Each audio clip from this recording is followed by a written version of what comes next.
All right, so we're going to look at the changing values and the force of new ideas. Now, this is just a set of notes that I share in class. It's not one where you have to write anything down. So, the politics of homemaking in the 19th century, really what we're looking at here is the difference between the lifestyle of the middle class wife versus the working class wife. What's the expectations in the home of a middle class woman versus the expectations in the home of a working class woman. So domestic life acquired new meaning and power. And for the middle class woman, this becomes a time period where she is to pretty much oversee the household, but knowing that decisions that she would make could hurt her husband publicly, and then she would have to take the penalty for it. Home is to become a haven for the stresses of the industrial workplace, and that's what the middle class female is supposed to do. She is to create a stress-free environment for her husband when he comes home. So you're looking at someone who owns a factory. He owns some business that puts him up in that upper middle class ladder on the social structure. Kids are to be seen, not heard, and if they are seen, I mean, when you do see them, they're nice, clean, tidy, and they're not causing any stress for their father when he comes home. Dinner is ready, and he just gets to relax and not have to deal with any of the stresses of home life.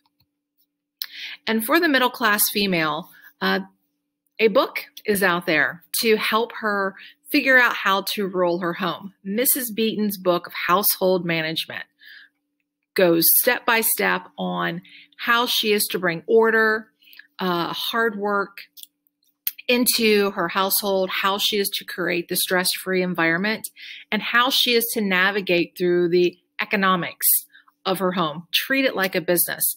Now, this isn't the first how-to book that has been out there for women. Back in the Renaissance times, there was a courtier telling women and men how to be true Renaissance men and women. So even today in 2021, we can still see books out there and magazines instructing people on how to do certain things and how to be the proper female in people's lives. This is just an example of a household ledger that she would oversee.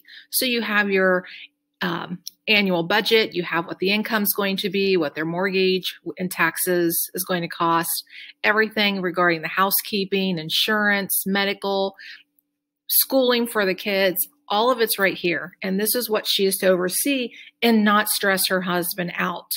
Now, if they would get into a financial situation, she is not allowed to go to the bank and get a loan. Decisions like that, of that magnitude, she would need her husband's permission. He would have to sign off on it. And chances are he would not do that. Looking here at the Victorian parlor. So when you look at the households of the rising middle class, the middle class really wanted to look like the aristocracy. So in their mind, what the aristocracy looked like, the way they decorated their homes, the way their children behaved, the entrance into society, they tried to imitate exactly what they thought the aristocracy lived. So when you look at some of the homes, they're very colorful, a lot of furniture within the room. So here is the Victorian parlor, and when you would come to visit, this is where you would sit and have tea and have your conversations. Here's your dining room. Oh, the water closet. So in Victorian England, during the Victorian age, you are, everyone knows that people go to the restroom. Everyone has to potty. Everyone has to take a bath. However, you don't want people to see those things. You know, it's like, we know those things happen, but let's cover up, you know, put the shades on or close those curtains.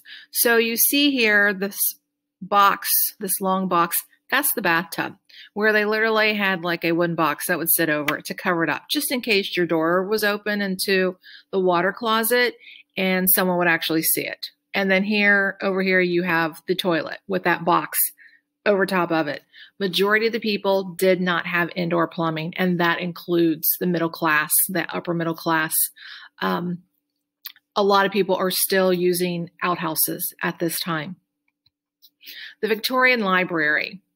You want a library that has books from the floor to the ceiling, and it looks like you value education so highly and that you have read all of these books, when in reality, they probably hadn't read all of those books. It's the image that they're trying to portray.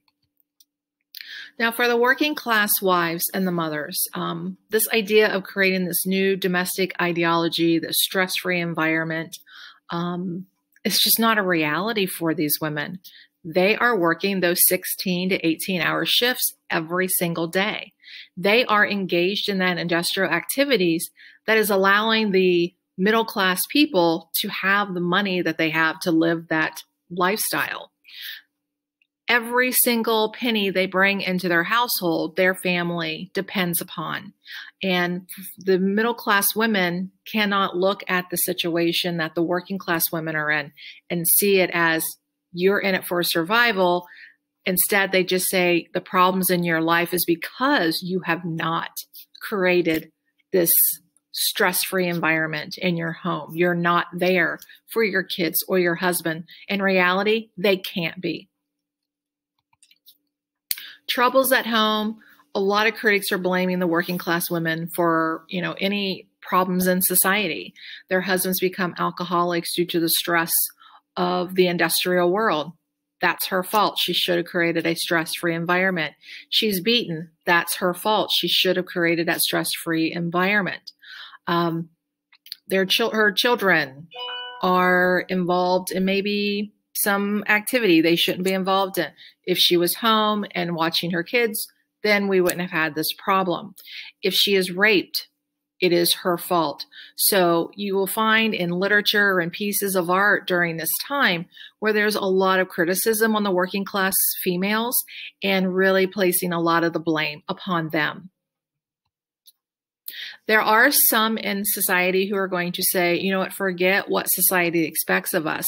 Women need to stand up. We need to have a voice. And you really start to see that push, very strong push for women's suffrage. And we'll look more at that push on Thursday. So when we ended first semester, we were looking at romanticism. And now we're moving into realism because they really saw that romanticism was kind of idealizing items and, putting out kind of a good view on what groups stood for or actions that were being taken. But under Industrial Revolution, they feel like you really need to see what is happening in reality. And so we start to move into this realist movement where we look at the working class people, we look at the poor, we see the realities, the harsh realities of life in the 19th century. Here's just a list of some of the artists during that time, and they're going to show the pollution that's coming out of the factories. They're going to show the hard life of the working class family, the brutal conditions. And you're going to find it not only in visual arts, but you're also going to find it in literature as well. Here's just a painting, Poverty and Wealth. And you can see, you have this mixture here within the streets, and you're going to find that within the cities where you have that middle class and you have also the working class right along with them. Hard times. Here's our little family unit as they had to give up their farm and find their way to the cities for a job. And like we had said, they're pretty much carrying everything they own right there on their back, what they could carry. And you also see here the mother holding a child in her arms, asleep, little boy, also exhausted. So this is not exactly the easiest life in the world for them. In the stories during the time, the novelists, they definitely employ realities of modern life. They look at the self-satisfaction of the middle class, and you will also start to see the values of that middle class, where the middle class definitely does value hard work. They value education and higher education for their children and seeing it as the path to success. But you also start to see in some of the works the materialistic aspect of that middle class. Here's just a list of some of the novelists, and one of the great ones here, Charles Dickens. And this is just a list of a lot of, some of his works. Charles Dickens does present, works of fiction. However, you are seeing when you read his books what is actually happening in England, in Great Britain during this time. He is truly exposing the reader to this world. You have Oliver Twist looking at orphanages and workhouses and the exploitation of children. Also, the looking down upon women in situations that they don't want to be in. Little Dorrit looking at the prison system, the debtor's prison, because for Charles Dickens, his father was in prison for a debt, and his mother packed up all the little ones and moved into the prison cell with him. So it definitely is exposing some of the problems that we still have in society and that they need to address them. So really, when you look at the realist, particularly someone like Charles Dickens, they are trying to get that information out there. It is being presented as a novel and a work of fiction because then people can read it as a form of entertainment, but it's also revealing to them we have issues and we need to start to address them.